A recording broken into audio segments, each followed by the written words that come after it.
సుడిగాలి motor Lok Sabha ఎన్నికల్లో విస్తృత ప్రచారానికి హెలికాప్టర్లు కాంగ్రెస్ కు 3, బీజేపీకి 2, నేటి నుంచి మరో 4. ప్రధాని మోదీ కేంద్ర మంత్రి షాకు ప్రత్యేకం. ఈ 6 రోజులు మోతెక్కనున్న తెలంగాణ గగనతలం ఇంకా వినియోగించని బీఆర్ఎస్ చివరిలో వాడే ఛాన్స్. వాళ్ళు వాడరిగా, వాళ్ళు అసలే వాడరు, కానీ వాళ్ళ మీద ఇంకా నిందలేయాలని చూడకు. ఇన్ని సంవత్సరాలు వేసిన నిందలు చాలు. కానీ గంటకి ఎంతట ఈయన హెలికాప్టర్ ఖరీదు? గంటకు అద్దె 4 నుంచి 6 లక్షలట. మరి ఈ 4 నుంచి 6 లక్షలు మా ప్రజలకు మా రైతు బంధు కిందనో 4,000 పింఛన్ కిందనో లేదా రైతు రుణమాఫీ కోసం వాడితే బాగుంటుంది కదా. నీ పార్టీని కాపాడుకోవడానికి, నీ కృషిని కాపాడుకోవడానికి రేవంత్ రెడ్డి గారు గంటకే 4 లక్షల నుంచి 5 లక్షలు అంటే ఒక 100 రోజుల మరి ఎన్ని గంటలు వాడతాను? ఒక 10 గంటలు వాడతాను అనుకుంటా. 10 గంటలు వాడతాను. 10 × 4 వేసుకుందాం. 10 × 4 వేసుకుందాం.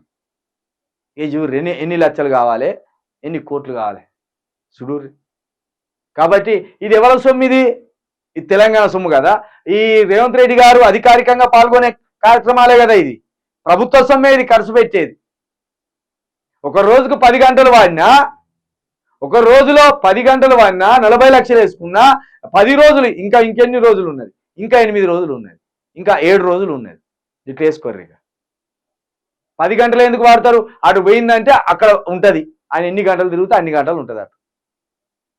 కాబట్టి తెలంగాణ ప్రజలారా, మీ సొమ్ముని ఇట్లా హెలికాప్టర్ల రూపంలో వాడుకుంటూ ఆయన పార్టీ కార్యక్రమాలు, ఇవి ప్రభుత్వ కార్యక్రమం కాదు. ఇది ప్రచారం అనేది ప్రభుత్వ కార్యక్రమం కాదు, ప్రజల కోసం పోయేది కాదు. ఇది ఆయన సొంత మీటింగ్ల కోసం, ఆయన పార్టీ మీటింగ్ల కోసం తిరుగుతున్న హెలికాప్టర్లు ఇది. కాబట్టి ఈ ప్రజాధనాన్ని మొత్తం ఈ రేవంత్ రెడ్డి గారు కాంగ్రెస్ పార్టీ కోసం దుర్వినియోగం చేస్తున్నాడు.